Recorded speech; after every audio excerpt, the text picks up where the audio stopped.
अभी स्क्रीन के ऊपर दिखाई दे रहा होगा, कल रात के साई लाल यादव का प्रोग्राम हुआ। सुबह का फोटो अभी तक आप सबको कोई नहीं दिखाया होगा, लेकिन वहाँ पे बहुत सारे लोग पहुंचे हुए थे, तो वहाँ से फोटो सामने आया है। स्क्रीन के ऊपर देख सकते हैं इतना ज्यादा चेयर टूटा हुआ है, सारे सोफा को लोगों ने फाड़ दिया। और सब स्क्रीन के ऊपर देख सकते हैं। वहाँ के ऑर्गेनाइजर से बात करने के बाद पता चला कि भाई वहाँ पे करीब करीब 10 लाख रुपए का नुकसान हुआ है।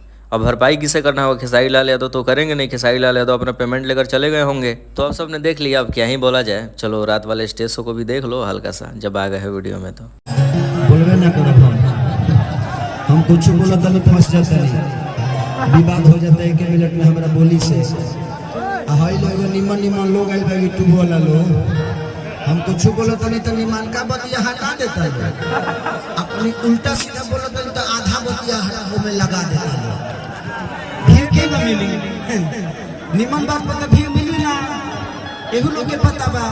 और ओकरा बाद जाके चलो हमारे बुराई करत रहता, हमें बड़ा एको पाउर बात ना बोलो, अरे लोग के कंटेंट देबे ना करो, सब निमन बोला प्रवचन टाइप के। हम अभी तुरंत 1 दिन पहले धीरेन्द्र शास्त्री बाबा के यहाँ कार्यक्रम कर गए बनी, आई एम संत हो गया। तो आज की इस वीडियो में इतना ही। शेयर करके सबको बताएं। मिलते हैं बहुत जल्द किसी नए टॉपिक के साथ।